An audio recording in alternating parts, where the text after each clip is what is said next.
Welcome, everyone. Michael Dukes, Director of Center for Land Use Efficiency, UF IFAS. I'm back. I was out for a couple weeks. I had a family issue, and I really missed attending and interacting with the speakers. But here we are at the end of our Landscape Summit, and we've got an excellent panel lined up. Thank you all panelists for your time today, and always, anyway. I'll just get right into it. So today our theme is looking back in the past to the present and toward the future as it relates to landscapes. So you're going to hear a perspective from each of these folks here. What we'll do logistically, we'll have, I'll do an introduction of everyone, and then each person will speak. Put your questions in the chat and we will hit those questions at the end. So first up is going to be Dave Bracciano.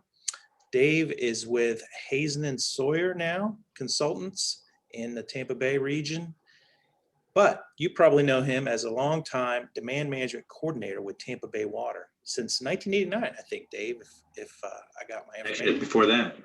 And he's been around for a long time, so he's seen a lot of things. He's got a BS in Water Resources Development from the University of Michigan. Michigan State. I'm sorry? Michigan State. Oh, I wrote University of Michigan. That's a faux pas, isn't it? All right. Sorry about First that. mistake. When I was writing that, I was thinking Big Blue, but that's not the right one, right? It's Big Green. Anyway, and a Master's Public Administration, USF.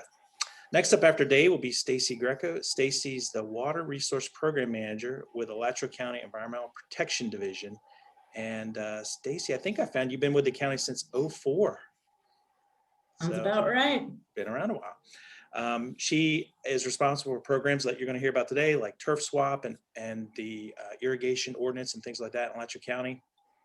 She's got a BS in environmental sciences from Warren Wilson College and an MS in environmental engineering sciences from UF. After Stacie will be Deirdre Irwin. She's a water conservation coordinator with St. Johns River Water Management District, and she's got nearly 30 years of experience in this field. I told her they must have hired her when she was in grade school. It's the only logical thing to happen. So she's got a BS in environmental science from the University of Ulster and is active in a number of committees. She was there from the beginning with Florida Water Star, which I think we're going to hear about today, and a number of other organizations such as the Florida State AWWA. And then finally, we will have Ben Belusky. Ben is the CEO of Fngla, that's the Florida Nursery Growers and Landscape Association, since 1998. Wow. Previously, he was the Director of Government Affairs for American Nursery and Landscape Association, and Ben has a BA in Political Science and a Master's of Public Administration from the George Washington University. With that, thank you all again, and Dave, you are up. All right. Let me just, let's see. Okay. Pull this over. Let's share the screen. Wait a minute. Here we go. Now, what do I do here now? Let's see. It's not sharing yet. It's not sharing. Hold on. You have to pick the window. When you hit share screen, it's going to show you a bunch of windows. You pick Yeah. the one you want to share.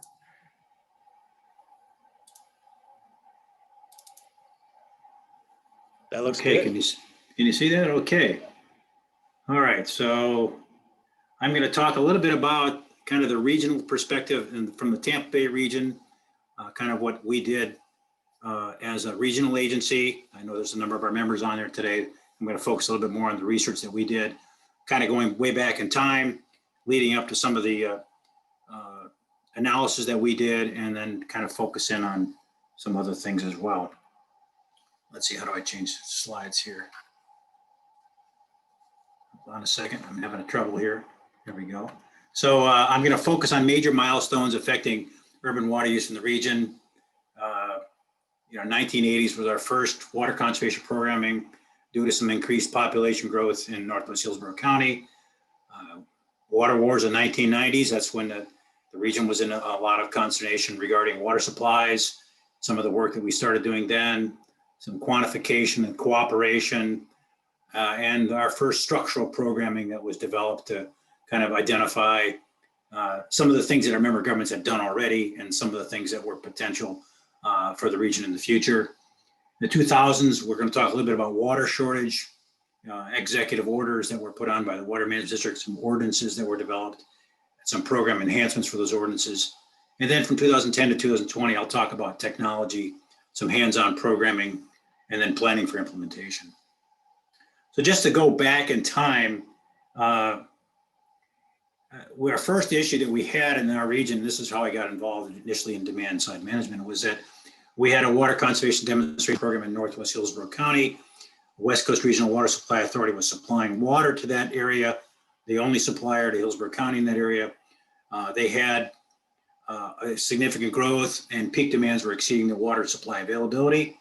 And in fact, that's when the first water use restrictions were applied to water users by the Water Management District, which may be driving some of the automatic irrigation system expansion we thought in that area. So our conservation solution was to kind of create a program focusing on indoor-outdoor water use. And we work with the Cooperative Extension Service. And you're going to hear a lot about this regarding outdoor water use and our work with IFAS and the Extension Service. A lot of you know Sidney Park Brown. It was Sidney and I that got involved in this program. What did we find in this program? It was an indoor and outdoor program. We focused a lot on outdoor use and technologies. It appeared that outdoor water use, potential savings were up to around 30%. And we thought, based upon what we saw in the field, we really didn't know how to look at it, was that irrigation system design and operations appeared lacking. So the recommendation at that point in time in that report was to kind of develop a mobile irrigation van system for residential irrigation evaluations. Why? We thought most of the peak demands were going outdoors. We needed the verification of that. We knew that restrictions were imposed. We wanted to see what impact restrictions were having on the use of automatic in-ground irrigation systems. We wanted to see if the installations were incorrect. It looked like there may be some issues with installation, whether the management was incorrect. And we wanted to develop a database of data on what we're actually seeing out in the field. So this is a picture of circa 1990 with me in it right there in front of our mobile irrigation lab. Here we developed the first urban mobile irrigation lab in Florida. And the issue was to quantify outdoor water use problems and solutions. And our conservation solution at this time was to combine forces. We initiated an agreement with the University of Florida to develop an application called Mobile. Mobile was the mobile irrigation lab's computer program that you would use for evaluations. The Water Management District, the Southwest Florida Water Management District at that time had put funding for the ag labs. And so we hired the NRCS to beta test and operate the initial lab initially. And then ultimately from around till 1994, we did about 500 irrigation evaluations. And what we found, and this was through our member governments, we did irrigation evaluations at different locations. And what we found is about the average water savings for making recommendations on irrigation was about, say, 30%, which we kind of thought was going to occur. The average distribution uniformity, that's the lowest quarter of the catch can tests that were out there, was about 42%. Our first 18 that we did in one subdivision was 41%, and had 5 different builders and 5 different contractors there. So we kind of knew at that time that we're not getting uniformity that we expected. And I will tell you that the university professors thought that that anything less than 70 or 75% uniformity, those systems should be torn out, which we clearly said, we can't do that. That's not going to happen. And then you see the common problems that we have here: turf and shrubs on the same zones, sprays and rotors mixed, heads were mismatched, all the things that actually are built into ordinances and requirements now for irrigation systems that we saw way back when. And there became a number of training and evaluation procedures across the state. Southwest Florida Water Management District had one, the Irrigation Association had one, University of Florida had one. And let me just say this, we did work with them. I put together a group of folks across the state to kind of come up with one method that NRCS was in charge of, and FIS was going to train folks on to do irrigation evaluations, which made it better for contractors to actually do the work, which is what our member governments actually started doing, is they started hiring contractors. And in fact, some of them still have contractors on board today that do irrigation evaluations for them. So this is the kind of our first step in identifying, outdoor water use, quantifying the use and some of the concerns. The other thing we did in the 1990s, which is really an interest, is that, so we said, well, how are we supposed to deal with outdoor water use and see what's already there? Recently developed was the Florida Yards and Neighborhoods program. Started over in Indian River, came to our region. The National Estuary Program was funding it. West Coast Regional Water Supply Authority, my former agency, got some requests from our member governments to actually start funding. And the solution was that the Cooperative Extension Service had this program and the expertise available. What we knew at the time, what we found out was that a lot of the water quality issues that we were dealing with in landscapes not only had to do with fertilizer, but it also had to deal with supplemental irrigation, obviously the runoff that was occurring there. So it was a perfect mix of taking water quality and water quantity issues and putting them together. The issue at the time was that the programs were based on watersheds. We expanded that program. We funded it across all counties. We modified the program after some funding from the water management districts went away, and we included new development in the process. A lot of you know Chris Dewey, historically worked as a builder developer coordinator for Pasco County, was originally funded by the water management district. We took over that program in around 2017, I think. And then we're able to integrate quantifiable BMPs from IFAS into this program regarding some water use and quantification of those water uses and estimates of savings that are in the reports now that the university created. And now we're actually requiring some of these users to focus on technology. So the soil moisture sensor and ET controller technologies that are out there, the FFL coordinators now are actually focusing on some of this and outreach to the public and are kind of involved in some of the programs that that Amelia Brown from Tampa Bay Water now is implementing for the region. Now this is another step back, and this is probably one of the most important things that we did as a region in the 1990s, is that we did a regional water demand management plan, and we quantified potential for water use efficiency. How much is available in the region? What does it cost? And so how can water conservation programs get quantified and be part of water supply solutions? Our member governments were implementing a lot of programs. They were doing them separately, and we wanted to kind of quantify what had been done, what could be done in the future, and how it integrated in with water supply solutions. We created a thing called the Conservation Coordination Consortium in 1992 to deal with water supply issues on a non-confrontational basis. Probably the only person confronting in those meetings was me, as usual. But that coordination consortium still meets today on a monthly basis to discuss water conservation issues and exchange information. We developed demand forecasts. First demand forecasts were developed in the region then to see how much water we needed, to see how much water we could conserve. And we quantified water use in programs that increased efficiency, for the cost and based on cost. And we found, we did find that we identified outdoor water use per unit was identified. So we actually knew, we kind of estimated how much water was being used in the landscapes. At that time, there weren't a lot of technologies other than reclaimed water use, which is still a significant and played a large role in the reduction in potable water use in the Tampa Bay region. I think somewhere around 17 million gallons of water a day of potable demand reduced. But we identified what the use was, the irrigation use at that point in time. So we had a benchmark and a metric to work with regarding offsets for any other types of programs. But there was need for more outdoor technology and program savings. We obviously needed more of those in the future, and we'll get into that. And obviously trends at single family water use were continuing to get affected by irrigation. I think at that time we estimated somewhere around 70% of all new users had in-ground irrigation systems, particularly in the single family sector. So our recommendation at that point in time was to track program implementation and savings that our member governments were doing. We put together these 5-year conservation plans. Our member governments are able to go in and give the information, provide their plans. We aggregated them all up, said how much water is being saved, and then kind of looked into the future and said, what might our member governments be doing in the future? Now, it didn't mean that they were going to do those things, but we could look and say what we thought they were going to do based upon default best management practice, water saving rates and costs. And so, the next thing is to update our plans and integrate new BMPs that come with time. So that was something that we'll talk about. We did start following, and we were involved historically. The region was involved in research on outdoor water use. We funded a lot of research at the university that it didn't go into now. But it's really important for us to get that science that was being developed and make sure it was developed by the university system because they were the expert on outdoor water use.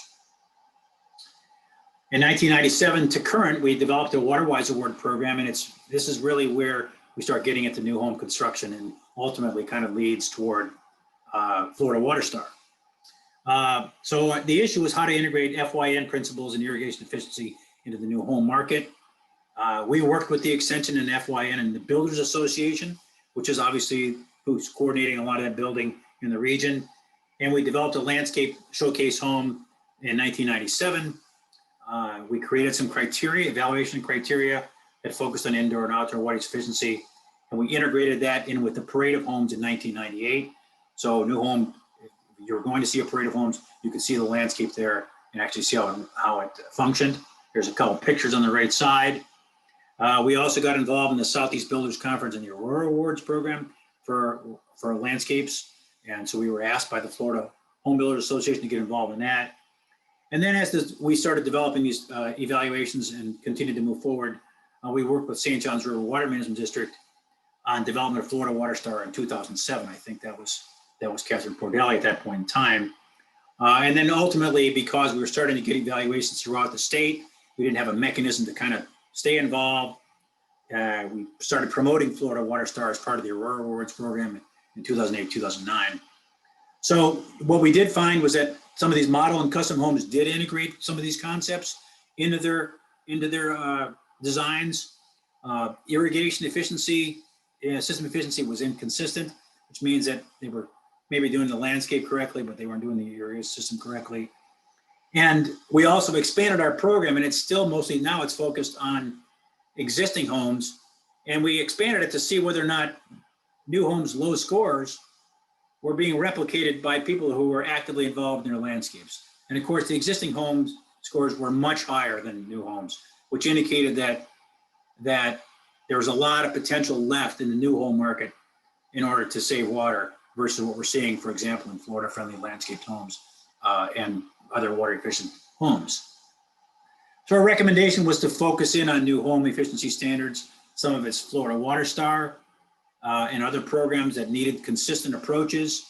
I was a member of the Alliance for Water Efficiency at that time, so I got involved in the U.S. Green Build Council LEAD program, and we modified the water efficiency recommendations in there so they'd be a little more robust. And I know Deirdre is going to talk about kind of some of these incorporations as well regarding water sense and water sensor homes in Florida Water Star. So I won't go into too much more detail there, but we were involved there. This is a home in South Central Hillsborough County. It met the WaterWise criteria. It was a certified Florida yard. It was a brand new home. And then there's another one here. The plant groupings and micro irrigation were used, and then it had minimal functional turf grass. So we saw some of these concepts actually starting to be rendered, and obviously it kind of clears the way for Florida Water Star and their development to move forward on landscaping. And then the irrigation system was evaluated as well. And ironically, at that point in time, there's that home. It was water efficient outside. It was a Florida certified green home. And so I'm hoping that Deirdre will talk about how things got changed over time. It was water-wise, and it was a certified Florida yard. So it had all these criteria on there. And the question is, should we have all these, or should we move forward with one? And I think we'll talk about that a little more. Now, when we get into the other side of this, we start saying, okay, what's the stick approach here? By the way, when we were developing that program with the Builders Association, we ran into an extreme drought in 2000. That led to permit exceedance in some in the region. The Water Management District applied an executive order requiring the development of landscape and irrigation ordinance by our member governments. But prior to that, we went to the builders and said, look, you guys need to kind of get involved in our program a little bit more in 2000 and take this upon yourself to implement these programs, these WaterWise programs, on your showcase homes and other homes. Well, they didn't do it. So when the time came, the district put out an executive order saying, well, you're going to do it because we're going to require it. And so the solution was that our members asked us to kind of create a subcommittee to develop an ordinance, model landscape ordinance made up of member governments. We had we had FIS, FYN, Soil and Water Conservation District. For those of you who remember, Gail Huff was at the Soil and Water Conservation District at that point in time, and the Hotel Growers Association to develop kind of a model landscape ordinance. And at that time, Florida Irrigation Society had put a position paper, was developed on how they wanted to see irrigation standards developed. And we were trying to make sure we were consistent with Appendix F of the Florida Building Code. Well, what did we find? We went back and did an evaluation of the implementation of these ordinances. They were done differently by different member governments. They're all a little bit different. Enforcement is a key issue if it's not part of the building code, because building inspectors are not going to do things that are not part of the building code. And they'll say, well, look, we could do that if we had the money, but we don't have the money. We're not going to do it. So that Appendix F being an optional part of the building code obviously was an issue, because there may be a code out there, but the enforcement is another issue. And so we did this evaluation. It report detailed issues in implementation. We recommended changes to ordinance in each member. And by the way, Pasco County had a really strict ordinance, but over time, I think in 2007, 2008, they created a variance for soil moisture sensors versus a 50% turf requirement. So here we're actually seeing some technology based upon the research that was done get applied into the ordinance side of the issues for local landscape ordinances. So from 2010 to 2020, we focused a little bit more on this technology, hands-on programming, and planning for implementation. We needed to standardize some of these opportunities to increase water use efficiency in new and existing landscapes. So we were pushing this for a number of years. Our member governments would come to the table and say, look, we need standardized testing for projects and products, and we need peer-reviewed research undertaken. That way we would make sure that we had good research and results. We need to determine water savings for programs, offerings, how they would be applied to new and existing homes, and identify really how much landscape water use is surplus versus deficit. And so there was obviously some local and national funding of SMS and ET controller testing done by the water management districts, done by the other agencies across the state, and of course, ultimately, WaterSense labeling for a number of these products. We put some of those programs and some of those technologies were tested. The Florida Friendly Landscape Program water use reductions were quantified, not only in our demand management plans, but also by Michael and the folks at the University of Florida. Florida Water Star research was done to estimate savings based on evaluation of implementation, I think, mostly in Toho and some other places. And then we were able to use the soil moisture sensor ET controllers to estimate savings associated with surplus and deficit irrigation. So what we needed to do in this period of time is we needed to apply that hands-on research to active and proposed outdoor water use. We were required to update our demand management plan in the region. In 2013, that plan identified surplus and deficit irrigators. It had savings from Florida Friendly Landscape Program implementation with the certified yards. And then we used the surplus irrigators to identify what the potential savings were from ET and soil moisture sensors for existing users in the region. We didn't get the new home users until the 2018 update, when the data was available from the research done on Florida Water Star and Florida Yards and Neighborhoods. So we updated our determination on who were surplus irrigators. We used research on savings for our Florida Water Star for new home development. And this allowed a regional funding and conservation implementation, along with the push from some of our elected officials to actually move forward with a quantifiable plan. Just as an FYI, this is where surplus irrigators were located at. We identified initially. A lot of them are located in new development. So we kind of have boundaries for where they're at, who's a surplus irrigator, what percentage of irrigators are in certain subdivisions, and how to focus on those programs. And so this just kind of gives you an idea. And where there's not, there's a lot of reclaimed water use.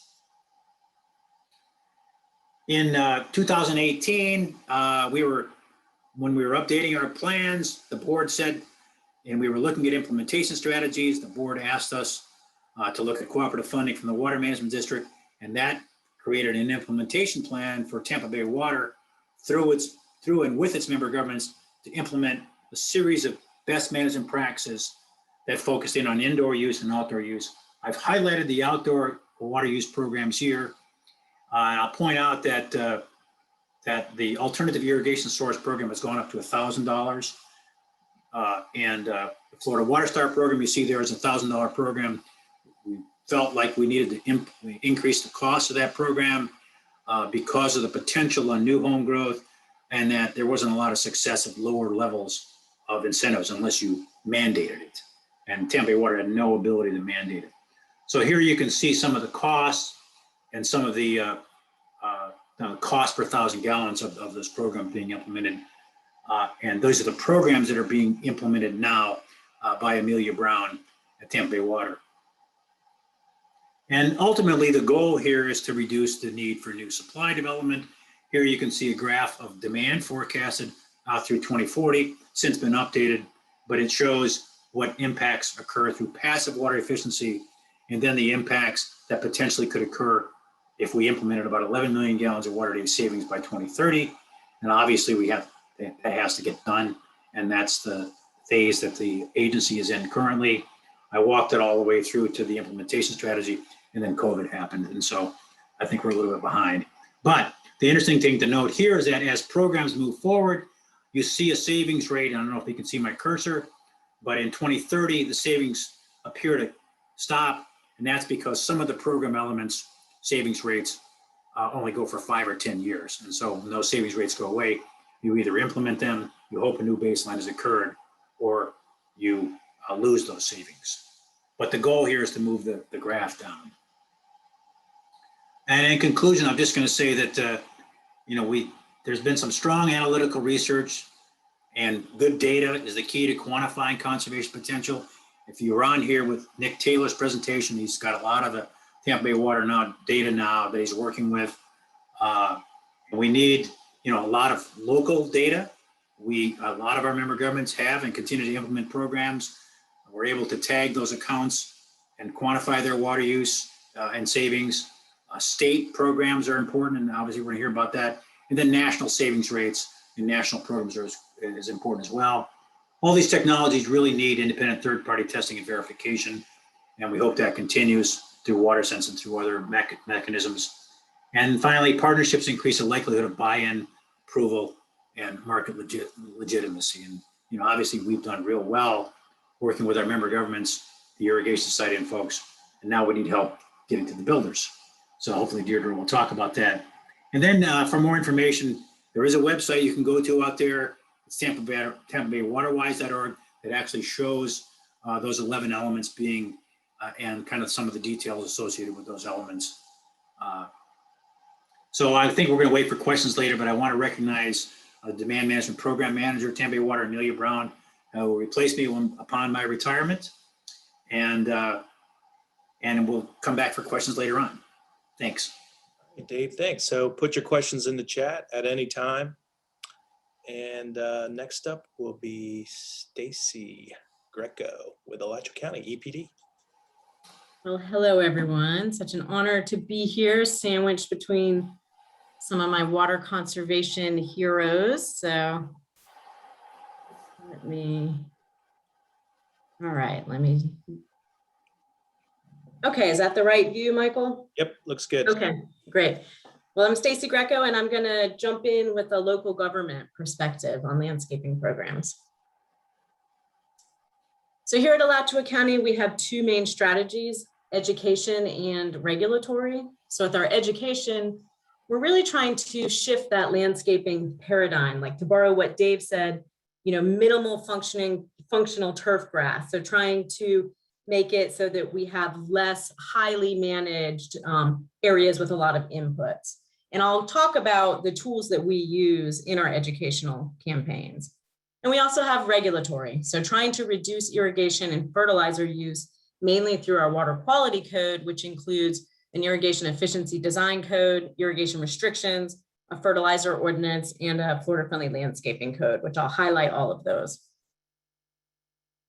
So our aquifer awareness campaign, we found during our surveys that about 50% of residents don't know where their drinking water comes from. So when we say save water to protect our springs, there's a disconnect. People don't understand how those are connected. So we developed this campaign that's really awareness, trying to first educate people where their water comes from. And we're in the process of applying for additional funds that we can then start to move it into behavior change. So encouraging those 5-minute showers and turning off those irrigation systems. So take it to the next step. So we've largely done billboards, social media, print media, and we did bus advertisements with this campaign. Doing a lot of education with irrigation system operation. We've recognized that you can design a very efficient system, but if someone doesn't know how to use it, it can still waste a lot of water. So really focusing on making sure people aren't leaving timers set for establishment, and that people know that systems need to be maintained and inspected, and encouraging people to watch the weather, wait to water. This is something that the water management districts have been leading with. And so we that middle picture was some social media that we did to join that campaign. We also always like to remind people that restrictions are the maximum. Some of our survey data shows that people think that they're conserving water by just following the restrictions. So we try to encourage people that, that's just the maximum. So if you want to conserve water, like reducing your calories on a diet, let's reduce those run times and how often we're irrigating. We've been dabbling with irrigation tune-ups. There's been a lot of good data shared about this during this series. This is when you actually run an irrigation system with the property owner, identify heads that can be replaced, leaks, things like that. Adjusting the timer seems like a key component of that.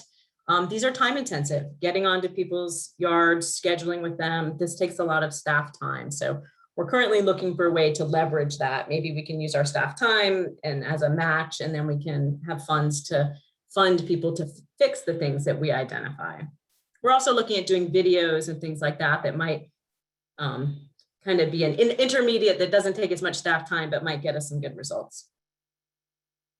Our turf swap program, I know, was mentioned during one of the other sessions, and this was a landscaping retrofit program to replace irrigated turf with Florida-friendly landscaping, potentially with micro irrigation. So trying to, again, reduce fertilizer, water use, and then promote Florida-friendly. So we've done some preliminary evaluation of turf swaps. So the first round of funding, which was a few years ago, and unfortunately the water savings were not as high as we wanted them to be. That program we did not limit to high water users. It was just people that had irrigation systems. So we think we got the early adopters, people that had a system but didn't use it and just were excited to make some changes to their landscape. Because when we look at that data, when we parse out the higher water users, they're actually saving water, but then the lower water users increased water use, so they cancel each other out. So with this final phase of the program, we are targeting it. We are just inviting high water users to participate. And we're also going to do an irrigation tune-up. And then hopefully we'll be able to evaluate those programs separately so that we can know, where are we getting the savings? Is it with turf swap or is it the tune-up? So before I go into our regulatory programs, just want to touch on voluntary versus regulatory. Deirdre and others did a great program, I think it was last week, that we have great voluntary programs like WaterStar, but we're just not having that much participation. So we did have funding where we were given $700 rebates to builders that were getting WaterStar, and we only had one builder participate during that funding period. We ended up moving forward with our irrigation design code, which took most of the prerequisites for the outdoor portion of WaterStar and put it into the code. So basically all new systems in Alachua County after April 2016 have to meet those design standards, and they must submit plans and fees. And there's an inspection. It's either a self-inspection if they're Florida WaterStar accredited professionals, or if they have the voluntary state license. or we do the inspection if they do not have that. We do random inspections and people can lose their self-inspection status, and that has happened. We modified that code in 2019. We added a requirement for soil moisture sensors or smart controllers. So I'm sure everyone's looking forward to us evaluating that to see, how much additional savings we got from that. I just wanted to include this picture because this is what we're trying to get away from, right? I would not call this minimal functional turf grass. I don't think anyone's playing ball there. And of course, those heads are going to get driven over and we're going to have a leak. We do implement irrigation restrictions. We evaluated that with the University of Florida in 2014, and it showed that our warning letters did result in a decrease in water use. Unfortunately, it's not maintained forever. I think it was about 6 months. So we kind of have to have this continual presence if we want to get those savings. And I just had to show this. This is our vehicle that we're doing irrigation restrictions with. So it ties in our Aquifer awareness campaign. And one side talks about irrigation, the other side talks about fertilizer. So when you see this vehicle driving very slowly through your neighborhood, you absolutely know what it's doing. And so we think we could have some savings just from that. So we have a Florida-friendly landscaping code for homeowners associations. So basically that state rule that we learned about last week, that deed restrictions, covenants, or local ordinances cannot prohibit the implementation of Florida-friendly landscaping. We took that language, we put it into an Alachua County code so that it gave us the authority to enforce it. We also made it that deed restrictions cannot require irrigation. It's not prohibiting irrigation, but they can't require it. We've hosted workshops with Extension, our local agent, and the state Florida-friendly landscaping program. We've had, I think, 4 cases to date that we had a homeowner and an HOA that were disagreeing, and all of them got resolved in just education. So mostly the extension agent going out and talking about Florida-friendly, we were able to find a solution, but we could go to a formal process, with our special magistrate. So basically a court case, and we could levy fines. So I think just knowing that it could get there just potentially made everybody more willing to work together. One real win that's come out of that is that one HOA through this process realized that asking people to remove trees because it's shading out turf is not Florida-friendly landscaping, that it's good to prune trees and you don't want trees to damage your structures, but we can't be removing trees just so that we can grow turf. We also have a fertilizer code, and that was modified in 2019, and it now, you can only use fertilizer with nitrogen in it from March through June. So we're currently in the phase that people can be using that fertilizer. How we're implementing that, we actually got a DEP, Department of Environmental Protection 319 grant to do education. And we did press releases, emails, newsletters. We reach out to the professionals, and I'm gonna go through some of those campaign materials. We also do enforcement. We respond to complaints. We do some inspections of the landscaping companies through our hazardous materials code. And then we do a blitz in July when the ban goes into effect, where we go out into neighborhoods where we see a lot of the landscaping vehicles and just talk to everybody and make sure everyone knows that we are in the ban period. We market tested everything for this campaign, and this image here, this was everyone's favorite, but we were not able to get a billboard that would let us paint the pole red. So we were not able to do that, but we used the image in some campaigns. So social media is king. We just did a survey, it's not published yet, that most people that remember elements of this campaign, it was social media that they remember and how they were interacting with it. We tried a lot of new ideas, but our old tried and true of using some images was what market tested really well. This, are you one of the 55? This is social norming. So we have found in surveys that about 55% of residents in Alachua County don't fertilize at all. So asking people, are you one of the 55, and encouraging people to try it out, skip it this year, see what happens, and kind of showing images like this with this family on this lawn. It's kind of showing some mixed species, recognizing that, things might start to look different, as you manage your landscape differently. We did television. We have billboards. I call this one Big Yellow. So this one is near the big box stores. And we tried to have it running up during the ban period so that people know, because there is a preemption. You can still buy fertilizer during the ban period, which I know is frustrating, especially to the industry, because it makes it much harder for us to get that message to the property owners that are doing fertilizer application themselves. So that is something on our legislative agenda. We do require point of sale signs. So this should be in any store that sells fertilizers in Alachua County. And we do go and distribute those and check up on them. We created a pledge, t-shirts, bumper stickers, but you probably haven't seen these out in the community because we were scheduled at all these farmers markets and events, and then COVID happened. So to be continued there. And we'll also be doing some evaluation of that program. So next steps, where are we going in the future? You saw Nick Taylor talk about the H2O Save program. So we're going to be using that data to evaluate turf swap, our irrigation tune-ups, and our irrigation design code, and we can modify as needed.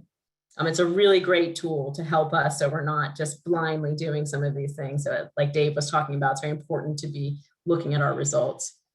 We want to increase homeowner irrigation efficiency and maintenance. We know that a lot of homeowners just don't understand their clocks and don't understand their system. So we really need to be working with them.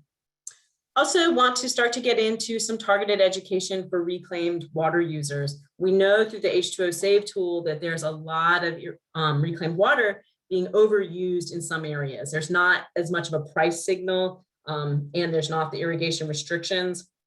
We're actually doing a study with the University of Florida where we're looking at runoff and potential leaching to groundwater from areas that are using a lot of reclaimed water to try to see, are there water quality impacts from such? Alachua County and the city of Gainesville are working collectively to develop a climate action plan, which we anticipate will have some landscaping elements to it. So that's something we're working on. And changing our landscaping code. So this is for new construction, how are landscapes installed?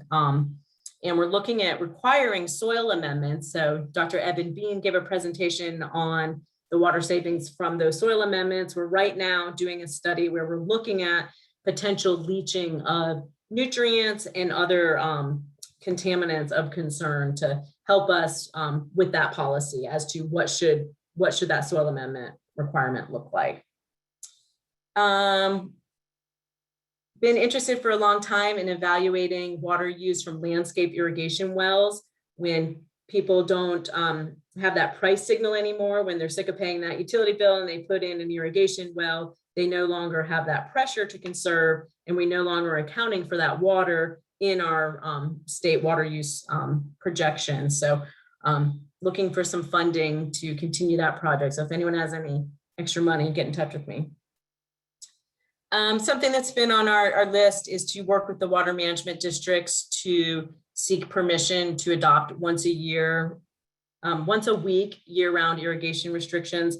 Some governments in the Southwest Florida Water Management District area have that, and it's something that we think we could see additional savings from. And potentially prohibiting irrigation wells when other water sources are available. And then finally, encouraging the state to remove the fertilizer sales ban preemption that I mentioned and to add irrigation to the building code. Of course, if the irrigation design did get added to the building code, it would put us out of business with our design code, but that's great because we've got plenty of other projects we'd love to work on, because Dave is correct that, the building inspectors aren't going to look at it unless it's in the building code. So we'd love to see that happen. That's how you can find me, and I look forward to hearing the state perspective next. Great. Thanks very much, Stacie. Alachua County has been a leader in this area. Some of us are involved in national committees, and I've just seen, Alachua County being at the forefront of many of these issues over the years. So that's great. Next up, we have Deirdre Irwin with St. John's River Water Management District. Deirdre, you're muted. Yeah, that's the quietest you've heard me. I think I showed you the wrong version, right? There you go. Okay, there we go. Perfect. Thank you very much. I would like to thank UF for inviting me today. I'm very excited to be back again. I mustn't have screwed up too badly last time. Stacie, I really enjoyed that, and Dave, the history from the Southwest, and I think I'm going to call Alachua County the no stone left unturned approach, because it seems like you've done so much over there and tried so many different things. So I learned a lot of new things that you're working on.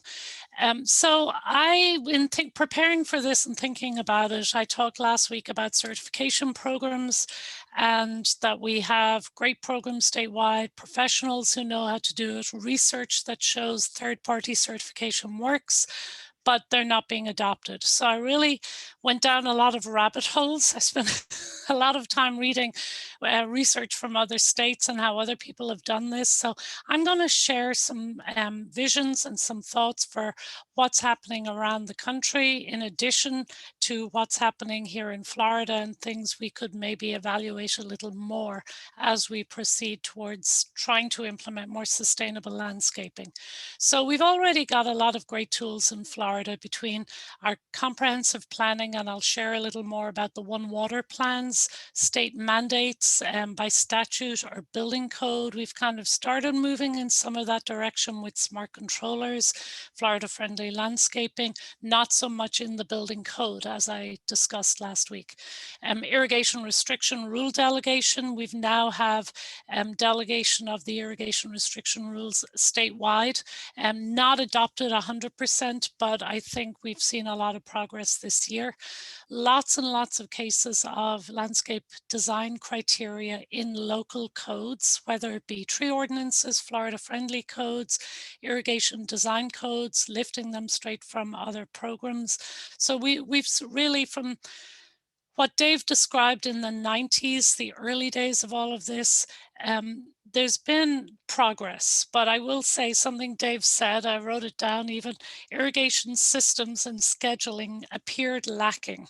That's a great quote, because we're still seeing that. So moving on, let's take a little look just at irrigation in local codes across the state. And this is some research I worked on with Robin Grantham over at Southwest Water Management District. So here's a snapshot of local codes and showing the percentage of the residential landscape that allows sprinkler irrigation, called high volume irrigation here. So the traditional sprays and rotors putting down more than 0.5 gallons per minute. It's assumed that restricting the amount of sprinkler irrigation and requiring more low volume or micro irrigation will get us to the reduced water use. So it's easy to see that maybe there could be better collaboration on this one item, because we're seeing a lot of variation in terminology. So whether you use high volume sprinkler irrigation, low volume, medium volume, there's all sorts of different terms. You can see how it would be difficult if you were a landscape irrigation installer, moving between local governments, seeing a variety.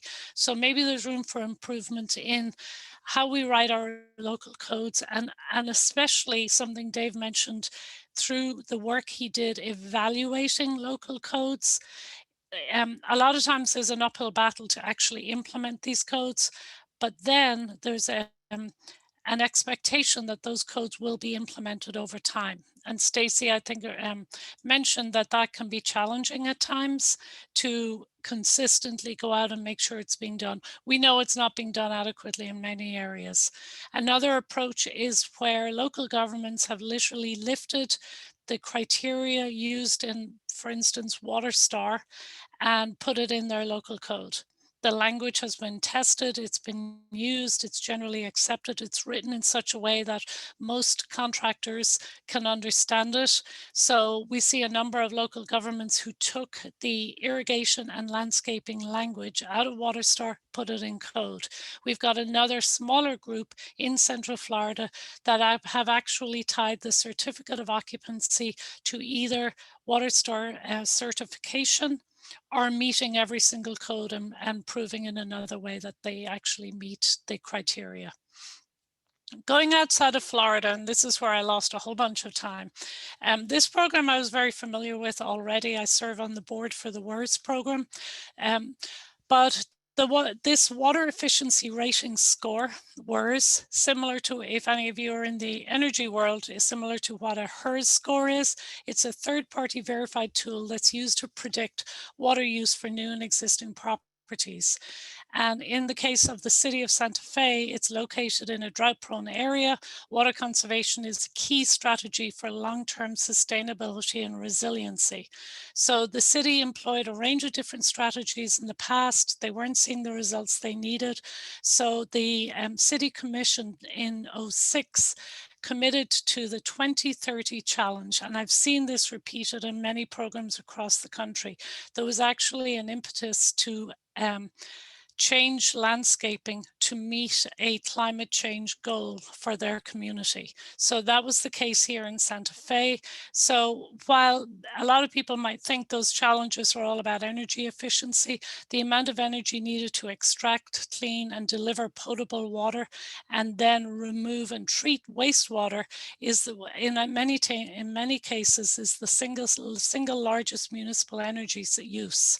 So cities work very closely with the building community in Santa Fe to develop this very flexible approach to seek a WERS score for a home, and really to try and it's to satisfy their long-term water supply needs, as well as addressing their energy requirements for the Challenge 2030 project.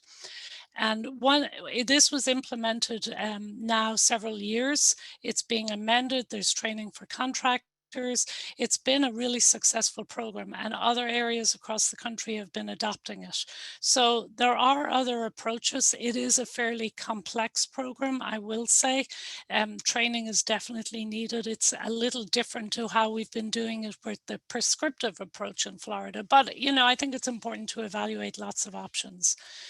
Moving to Arizona, who also committed to the 2030 water challenge. They went straight down the prescriptive path in terms of, you know, which was appropriate for the Southwest, banning lawns, requiring native desert landscapes, not really necessary in Florida with 52 inches of rain. I believe they get 7 inches in Tucson. Banning outdoor car washing. So this is more like what we see in Florida for our drought restrictions rather than just everyday use. Cooling towers. So this was the approach, and their goal was by 2030 to reduce water use by 50%. So again, a prescriptive approach. Probably the ultimate, most comprehensive program is what we have in California. It's called Cal Green, and it is the first national mandatory green building standards code. So it is implemented by the building officials. It is their building code. And for instance, in the landscaping component, any landscape above 500 square feet has to abide by a model water efficiency ordinance or use a water budget calculator to develop their water budget for the landscape. So it's a little bit flexible, but it does have mandated components for the outside. It requires automatic irrigation systems, have weather-based or soil moisture sensor controllers, and it has some additional voluntary measures for catchment systems, eliminating potable water from landscapes. Just this year, they finalized an efficient landscape ordinance guidebook, which I think it's from what I've seen is very worthwhile reviewing in guiding local governments in developing ordinances, a model ordinance for their regions. So in addition to these programs overseas, there's a lot of tools out there for the planning process. So traditionally, land use planning and water management were siloed disciplines that often operated independently, not only here in Florida, but across the country. Integrating land use planning and water management can help communities grow more sustainably. So I think this is a consideration that we really should explore as we proceed in Florida.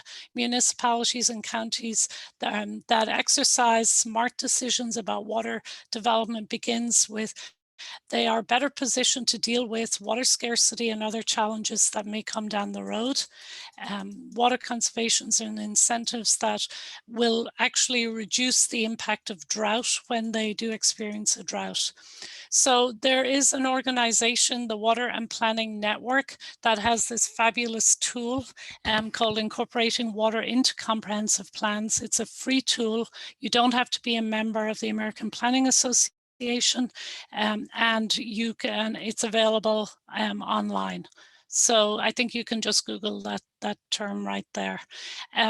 I also want to just mention that the water supply planning that's coming out of the water management districts throughout the state are tied to local planning, to facility work plans. They also provide a tremendous amount of information for a local government seeking to amend their comprehensive plan and embed some of these water concerns of their region.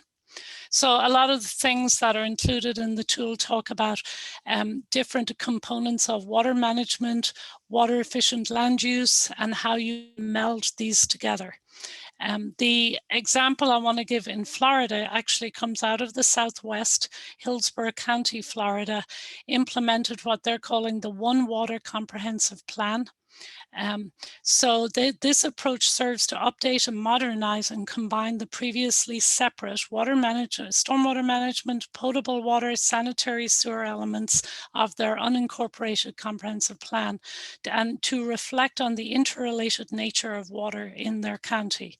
The plan replaces elements of their previous comprehensive plan and incorporates water resource related language from other elements and provides really a framework for new county initiatives such as green infrastructure and coordinated water resource planning. The language was developed, and this is the part I think that is really valuable, because you can develop the most wonderful plan in the world, but if it isn't implemented or it doesn't make sense for the residents and the various users of water, it's not going to be effective. So this plan was developed with a collaborative effort from staff from the various water resource disciplines in Hillsborough, incorporates feedback from the Water Management District, the Environmental Protection Commission, Tampa Bay Water, and it's particularly they worked with the One Water Planning Group team, which represented folks from all of the different local government, state government, and water use groups within the county. And if you'd like to, they've already they're in the process of implementing a septic to sewer program that came out of this process, and a green infrastructure technical manual specific for their county. If you want to learn more, I spoke with Melissa Dickens yesterday about, I just let her know I was going to be mentioning it, and she's happy to share with anyone who is interested in learning more about what they did. They have a website specifically for their One Water program where you can learn more also.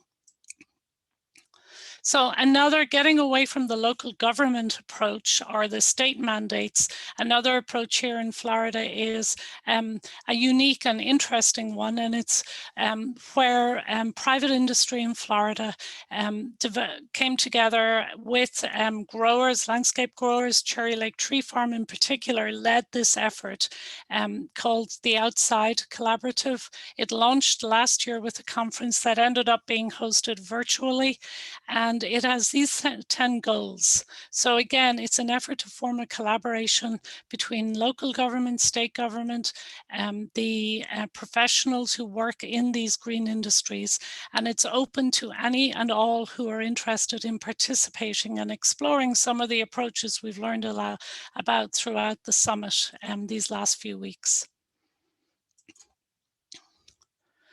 So I think we're really in a good place in Florida with all of our various approaches with green building certifications, local codes, interest from agencies and private industry to really work towards a statewide framework for sustainable landscaping. As you saw in Stacie's presentation, there's not much we haven't tried yet. So I think we're in a good period of time where we can look at what we've already done, look at what's been done outside of Florida, evaluate the approaches, and maybe come up with a statewide framework that makes sense for everybody involved. We've seen that the voluntary approach in certification programs, even when they have rebates and encouragements, really are not generally being adopted. So developing long-term vision that pairs up with some of the increased interest in resiliency that we've been hearing about, especially in this legislative session, is maybe the vehicle that we need to look at a statewide approach. And what I'm hoping is if we can create some more discussion and interest, maybe by next year in this summit, we can report back on progress of what that might look like. So I believe that is my last slide, and hopefully I didn't take too long on my timing there. Perfect.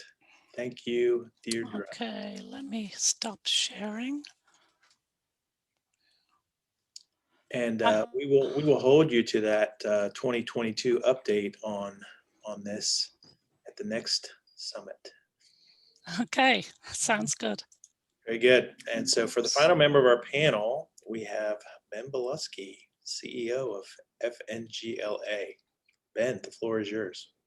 Thank you, Michael. And on behalf of Fngla, the Florida Nursery Growers and Landscape Association, I wish to thank you for the invitation to participate in this year's Urban Landscape Summit.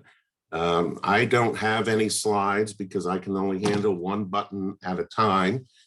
So bear with me, and hopefully we'll hit some points that may ring for you. I often paint Florida's nursery and landscape industry as a small business industry with a big business impact on Florida's economy, and here's why. The 2018 IFAS Economic Impact Report pegged our industry's total output at $29.9 billion and 204,000 jobs. Now, when COVID took hold in March last year, just over a year ago, the industry's big, crucial spring season was totally at risk. After substantial intervention by our national associations at the federal level and Fngla's insistence at the state and local levels of government, nursery and landscape workers were officially acknowledged as essential. Operations began reopening, yet everyone wrestled with a lot of uncertainty and very unfamiliar health and safety protocols.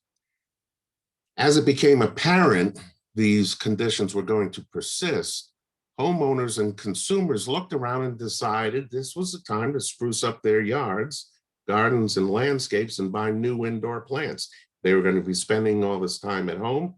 They wanted to make their homes inside and outside even more enjoyable.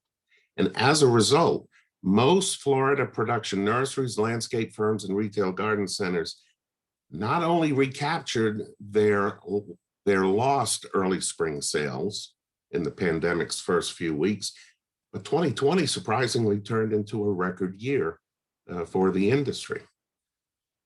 Now, with more and more people moving to Florida, diversified landscape services will continue to be in high demand. Many of us in today's webinar are guilty of quickly disparaging new Florida residents who want their landscapes here to reflect their home landscapes back in the Northeast and Midwest. A lot of us tend to rush to judgment on these new residents because we sense they don't know, don't understand, and don't want to learn, right? Well, new residents especially are not educated as to what will work best in their Florida gardens and landscapes, nor how to take care of them. Yet all of us on this webinar want landscapes to be to use more sustainable products and practices, use less water, improve wildlife habitat, include more pollinator and native plants, improve air and water quality, mitigate soil erosion, and reduce the overall carbon footprint. Yet, despite these very best of intentions, I'm going to suggest to you this afternoon that the industry, academia, environmental groups, and government officials, we're all stubbing our own toes in our messaging. It's as if from each of our different angles, we're all working against each other, trying to push a big boulder up a mountain. Florida doesn't even have mountains. Consumers are hit from all different directions with similarly themed, yet different messages. Some of us use the term resilient, but the response can be, hey, I know what I'm doing because these landscaping gardening practices were resilient at my New York home. Others of us use the term sustainable, but the response can be, hey, you know what? The amount of water I use in my landscape back home in Ohio was sustainable, so I'm doing it the same way here. Others may say, use only natives, remove all turf, don't fertilize in the summer, don't fertilize in the winter. Don't ever apply pesticides, always conserve water, be water wise, reset your timer. And what on earth is a timer, right? While these messages may have some redeeming value to many of us, is it any wonder that consumers, especially New Florida residents, don't know, don't understand, and don't want to learn? We're bombarding consumers with a loud cacophony of messages from all different directions. And while each may be very well intended, this messaging is confusing and frustrating consumers to the point where we think all they're beginning to hear is noise. Sustainable, resilient, noble as these words and others may be, few really know what they truly mean. And I believe these descriptives have become so universal, they've become too vanilla. Despite all of our messaging to get Florida residents to do the right thing for all of the right reasons, our collective, often competing messaging lacks one essential central core element, a sense of place. It's time for us all to consider dropping our own approaches and roll all of our messaging into a singular overarching message with a real sense of place. And the beauty is we don't even need to invent such a message because it already exists. Florida friendly landscaping, a singular message which offers a sense of place. Florida, a singular message which embraces right plant, right place, water efficiently fertilize, effectively use mulch, manage yard pests responsibly, attract wildlife, recycle yard waste, reduce stormwater runoff, and protect the environment. A singular, straightforward consumer message around which we can all rally because Florida-friendly landscaping conveys sustainability, efficiency, responsibility, resilience, and it does so all in a real Florida sense of place. Even the legislature formally recognizes Florida-friendly landscaping in the Florida statutes as meaning quality landscapes that conserve water, protect the environment, are adaptable to local conditions, and are drought tolerant. From a public policy viewpoint, the future of landscapes in Florida will be fulfilling and secure if they reflect Florida-friendly principles and practices in consumer messaging, which Florida residents and new Florida residents understand, embrace, and can implement. Now, for several years, FNGLA and the industry have initiated a series of enterprising and impactful actions to reduce water use, increase irrigation efficiencies, and generate sustained water conservation. And I won't go into details, but some of these actions and initiatives include working with the water management districts on the water conservation rule establishing the year-round conservation rules. FNGLA worked with DEP to create the green industry's best management practices for protection of water resources. And I would suggest to you that it bears repeating that best management practices are every bit of water infrastructure investment as water treatment plants and sewer districts, pipes, canal systems, and stormwater retention ponds. Of course, Florida-friendly landscaping, FNGLA has teamed up with IFAS to support the program. FNGLA was a primary driver in establishing the interdisciplinary IFAS Center for Landscape Conservation and Ecology, which was recently reconfigured into the Center for Land Use Efficiency. FNGLA has partnered with the Florida Water Star program. We're the original signature sponsor of the very first episodes of Flip My Florida Yard, a television series aired in 2017, which emphasized the creation of right plant, right place landscapes. And FNGLA regularly awards funding enhancements to support scientific research into landscape and water management. The industry continues to achieve technological advances, developing a wide variety of on-demand, low-volume, and micro-irrigation tools and systems. And just 2 months ago, FNGLA launched its Landscape Irrigation Service Technician certification to strengthen entry-level expertise needed to perform regular irrigation service and installation. And this certification is the 6th in FNGLA's portfolio of professional landscape and horticulture certifications, and more than 3,000 certifications are currently held by Florida professionals. In 50 years, the Florida and Water 2070 reports project Florida's population will stand at 35 million residents. They will add a heavy burden to Florida's limited water supply as water use is projected to more than double.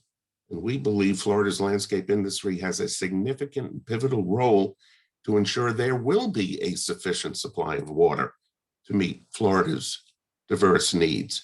The Water 2070 report went on to conclude, and I'm going to quote for you, the single most effective strategy to reduce water demand in Florida is for individuals to significantly reduce the amount of water used for landscape irrigation. The report's conclusion was a serious industry wake-up call. The future of landscapes in Florida hinges on water availability, and water availability hinges on irrigation efficiency. FNGLA established a landscape irrigation committee that comprised of irrigation manufacturers, distributors, irrigation landscape contractors, water management district officials, and UF-IFAS representatives. The committee's mission is to guide and drive the industry to maximize landscape irrigation efficiency and save water. Its first major project, the committee took it upon itself to review the existing Florida landscape irrigation and Florida-friendly design standards, which have not been updated in 15 years. As a result, FNGLA has proposed a substantial revision incorporating advances in technology and industry practices, and DEP and the water management districts can use these proposed updated standards in many meaningful ways. For instance, the water management districts could offer these updated standards as incentives for consumptive use permit renewals and approvals. FNGLA will be reaching out very shortly to meet again with DEP and the execs of each of the 5 districts to seek endorsement and adoption of the proposed revisions. Water management districts manage the amount of water to be used, yet irrigation efficiency is the key to future success. Heavy soils have high water holding capacity, so enhancing soil health should help expand the plant palette which can thrive in lower water footprints. So how about local governments delivering incentives to developers, builders, and landscape contractors to add amendments such as compost to the soil before landscaping new developments? Technology has leapfrogged far beyond manually set irrigation timers, yet we often hear home sites with variances or waivers using on-demand technologies make it challenging to enforce days of the week irrigation schedules. So how about mandating ET controllers, soil sensors, and similar on-demand technologies in all new housing developments? Despite the industry's decades-long investment in doing the right things by creating and adopting evidence-based best management practices, training and licensing, the patchwork quilt of conflicting local fertilizer ordinances it's just not serving Florida well and not helping the health of Florida's landscapes. And as many of you know, in the Gainesville area, Alachua County adopted an 8-month fertilizer ban, the most restrictive in our state. FNGLA supports the state of Florida's model ordinance for Florida-friendly fertilizer use for urban landscapes. And there's that operative term again, Florida-friendly, something that residents can appreciate, understand, and around which they can wrap their arms. Despite the formidable line of evidence of different scientific studies conducted independently and over time, summer fertilizer bans are feel-good, low-hanging fruit to many local government officials and well-intentioned citizens. They're either mistaken or misled by those with political agendas who refuse to accept the large body of scientific evidence. When it comes to public policy and it comes to the future of landscapes in Florida, it's time for ideology to be dethroned and real science be repositioned as the great arbiter of public policy discussions. Throughout the years, there were times of over-reliance on a handful of bulletproof plant and tree species in Florida landscapes. We have seen all too often through the years how monocultures limit biodiversity and ratchet up plant pest and disease vulnerability. This is a continuing concern, especially in communities, if communities exclude plants based on arbitrary percentages. And frankly, this underscores yet again the horticultural bedrock of Florida-friendly landscaping, the principle of right plant, right place. If a native plant is an appropriate choice, have at it. If a non-native plant is an appropriate choice, have at it too. In FNGLA's eyes, we see landscapes through inclusive lenses and not exclusive ones.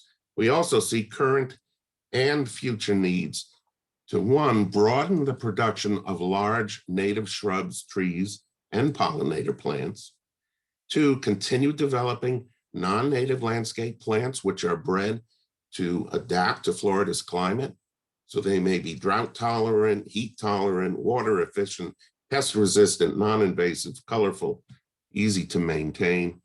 And three, continue developing sterile cultivars and alternatives to plants which are invasive in different climatic regions of Florida.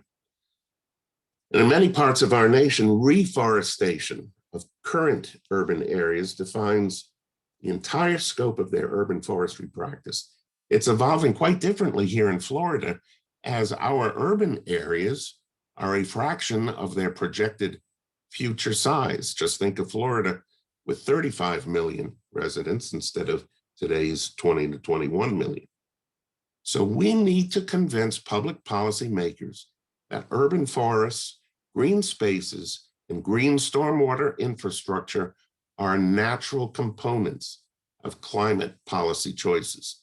So we must position and fund UF-IFAS to conduct the very best scientific research it can deliver.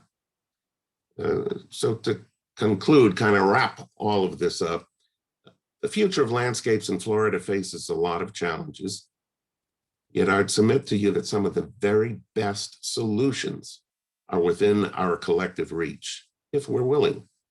These solutions call for us all to rally around and use a singular overarching Florida-friendly consumer messaging under which we can then use the other words and messages or terms, maximize irrigation efficiencies and implement modernized landscape irrigation design standards, continue to foster and embrace technological advances, broaden large native shrub, tree, and pollinator plant production, continue to develop non-native sterile cultivars and alternative plants suitable for landscapes in Florida, plant diversity, not monocultures, convince policymakers to embrace the ecosystem and environmental benefits of plants and trees as natural choices when developing climate policy, and reposition and rebuild trust. So once again, public policy is based and steeped in sound science and facts rather than emotion, political agendas, and ideologies. Florida's nursery and landscape industry, as I said, has a pivotal role to implementing these calls to action. Landscapes in Florida will prove to be one of the most effective tools and investments in conserving Florida's water resources, protecting our natural resources, and also creating inspiring and healthy places to live, work, and play. So again, on behalf of FNGLA, I'd like to salute the many IFAS scientists and staff and all who attended for engaging over these past 11 weeks in the stimulating research, education, and extension conversations of this Urban Landscape Summit. A very special tip of FNGLA's cap goes to Dr. Michael Dukes and his team for their exceptional leadership. And once again, thank you for inviting FNGLA and me to participate in this Urban Landscape Summit. Thanks, Ben. Thank you for those generous words. And, you know, I'm looking through the panel here. I appreciate everyone's time today. And we've got like over 100 years of experience here, 100-person years of experience here when I add it all up. And, you know, I think we all want the same thing. You know, nobody wakes up in the morning, certainly not in this group anyway. I don't think anyone wakes up and says, oh, I want to destroy the planet. That's just, but there's different perspectives. And once you get into the details, I think, as we all know, the devil is in the details. So let me just jump right into some of the questions. First of all, Ben, you made Essen's day by talking about FFL. So she wrote a comment, said thank you. But this is a real interesting question. It's from Timothy Sallin. It's based on what you were talking about, Ben, but I think it ties into a number of our other speakers here as well. He says, Florida-friendly landscaping focuses on prescriptive practices. How can we pivot towards an approach that focuses on measurable outcomes? Private industry can often innovate and solve problems in surprising, unexpected ways when incentives are properly aligned.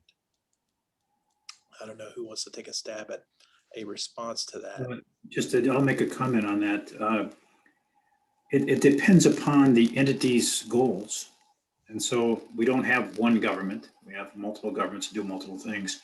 So from a, water quality concerns are focus of some governments, and whereas water quantity, for example, in the Tampa Bay water issue is somewhat associated with a little bit with quantity, but mostly with quality, but mostly with quantity. So I think the idea there is to find a way to connect different programs together where there's kind of an opportunity to put them both together or find some synergy between them. But you're clearly not going to find that we may solve all. Let's say we have a water quality issue and a water quantity issue at the same location. Your utility may be forced to provide funding for the quality issue, but not the quantity issue, but not the quality issue. Whereas a government structure overall, like Stacie's government, is a little bit different, where she's structured to oversee issues and not just the utility issues. So it depends on the structure of the government, which is my comment. And I just want to point out that most of the components of Florida-friendly landscaping have been quantified.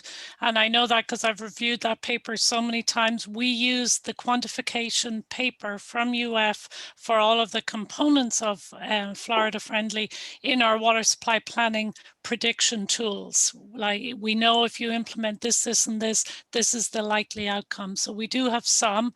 And then the comment about incentivizing, show me the money, show me what works, because I'm not seeing it for incentives. And I could be wrong, but I just haven't seen it yet. And I would perhaps add that one of the reasons we have such challenges in securing funds at whatever levels of government is because, again, trying to, in preparing for this presentation, it's what is the messaging? And when, as Michael, you say, we all want the same thing, yet we all come at it from different angles, people get confused, and there's not that core around which to rally. And if we can somehow do that, and that gets the visibility and the recognition, then we get some tracks to move forward. And Timothy is exactly right. The industry is very, very innovative. And if we are given latitude and flexibility within which, again, can be operated so that we're all marching to the same tune, this industry can really march to some new drummers in develop new approaches and new plants and new installation designs that I think will help us in the long term. So I'll weigh in here. There is a program here at UF, Sustainable Floridians, and that's in the program for resource efficient communities, which is within GLUE, led by Pierce Jones and Jennison Kip Searcy, and they are working with developers, and they will have measurable outcomes of various practices that the developers will agree to, and FFL will be a component of that. Various FFL practices will be a component. So I'm really excited to see where that goes and how that pans out. I mean, maybe that's a future. If the developer is agreeing to it on the front end, that seems very positive to me. But the other skeptical side of me says, well, we've heard this before and it doesn't always work out. So I guess I'm somewhere in the middle, but very hopeful. Dave? Just a comment, I just want to comment on one thing that Ben said a little earlier. I think we need to make sure that we collect enough data to analyze the problem. In our region, I'm looking back at our 2018 report, identified that, that basically about 18 to 20% of the single family users were surplus irrigators. So we have a lot of non-surplus irrigators. Our goal is to not increase their levels of irrigation, maybe increase the quality of the landscape. So I think in that case, Florida is it's a more tenuous situation when you increase the level of automation for some users, because the increasing level of automation will increase their water use. And so we just have to remain focused on who we're going to apply what to. Mm-hmm. And I'll add to that the H2O Save tool coming out of Clue with Nick Taylor has been very eye-opening with hundreds of thousands of customer data. It has really helped us drill down, and through groups like our Water Conservation Coordinator group, we're able to share that data and help the utilities target on the high water users. And now they can show the benefits of that. So I totally agree. Helping utilities focus in on who they need to address and not usually the deficit irrigators is very beneficial.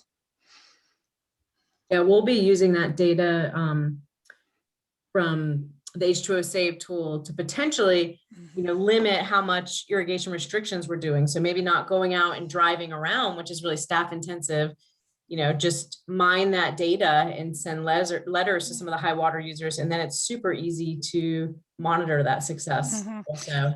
And I know in Toho Water, they have done some research on using H2O Save, compounding their services. So looking at their high water users, they can do with AMI, they're able to see who's watering at the wrong time, sending the letter, and then on top of that, bringing them the audit service.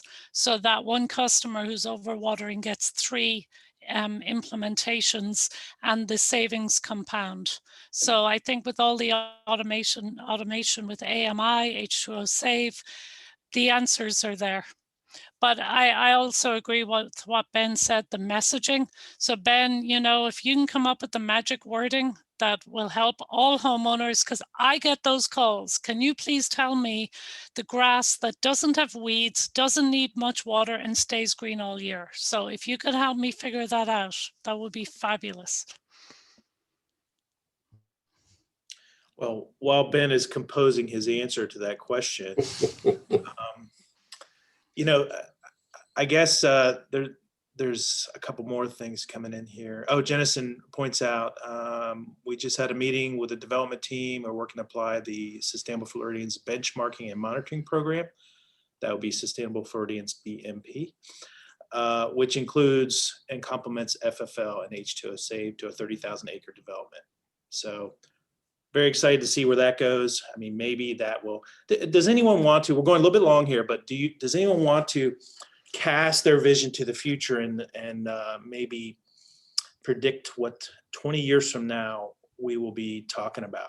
So just to go back to the very beginning panel of this summit, we had folks from the industry, Adam Jones and so forth. And I remember Adam saying one thing. He said landscapes 20, 30 years ago were 9,000 square feet. And now they're probably half or less than that on average. So that's a big change. If you're getting 9,000 square feet, let's say badly and wasting water, well, you've just reduced that by half. So that's something, but you can still mess up on a small scale, which we all see. So what's the future look like? Well, I'll just comment on trends in water use that we've seen in our region, and that was that the smaller landscapes actually had more surplus irrigated than the larger ones, depending upon the cost of the size of the home and then the value. And it's basically because some of these landscapes are so close together that a little surplus here and a little surplus there is okay. And they don't necessarily have to be large water users. They're surplus irrigators. So, in the future, the question is whether or not we're going to see more technology to control irrigation and whether these systems are going to be designed individually for irrigation systems, or they're going to be designed holistically. So if you had a development of different homes, who owns the irrigation system? Maybe that's a concept that the industry can talk about, that it's operated by one entity. And that entity is in charge of that. It's in charge of the design and the installation and the maintenance. And of course, in some developments like condos and stuff like that, it's already done like that. So we know that can be done, and it can be done in the future. I'd say the other thing that's really important to recognize is that we are in a period where the extremes from year to year in climate are going to get greater. And so when you have more extremes, you're going to have more peaks. And attenuating those peaks in water demand will be a critical issue to deal with.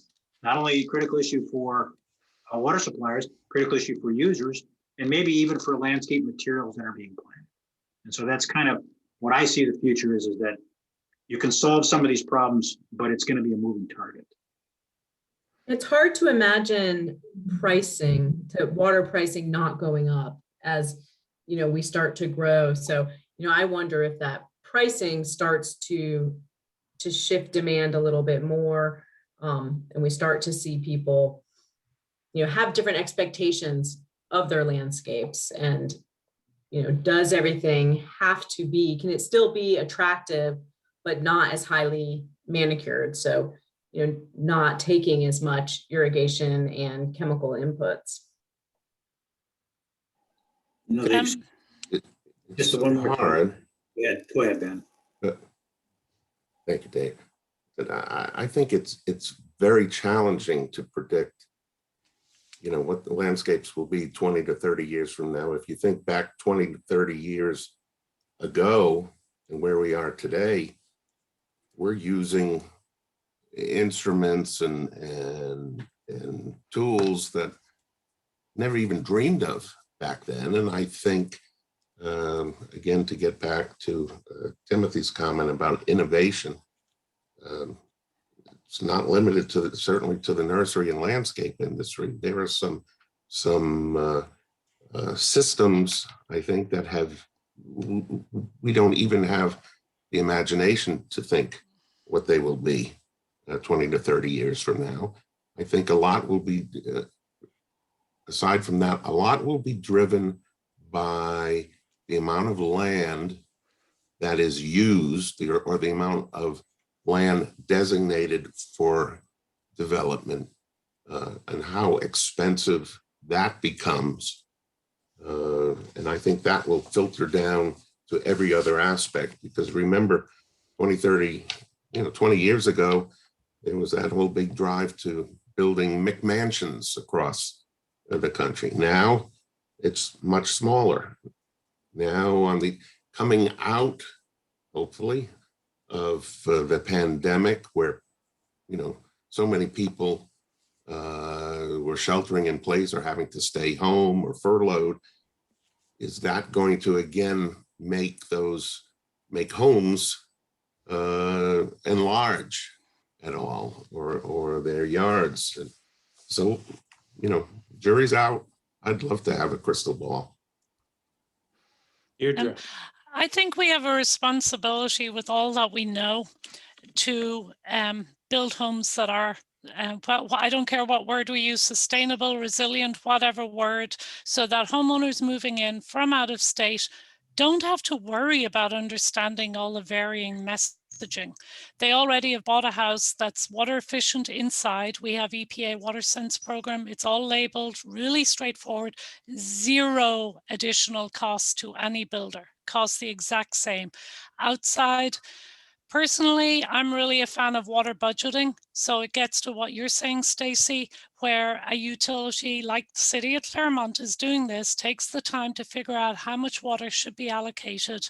They have an irrigation design code, and the homeowner knows, oh, my budget says I get to use this much. Simple, straightforward, and then continue our efforts with communication outreach with the Florida Friendly program to provide topping up.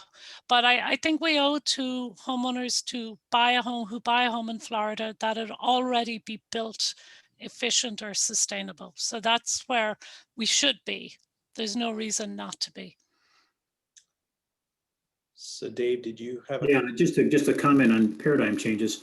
You know, in Phoenix, they had a lot of turf grass historically, and they've seen a change where, and it hasn't been through active programs, but basically their climate is so extreme that 2 or 3 days without irrigating your turf grass and it's dead.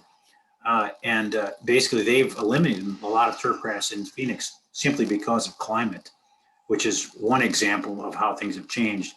You know, I'll say the other thing is that regarding cost, I mean, obviously there's a lot of elasticity in cost.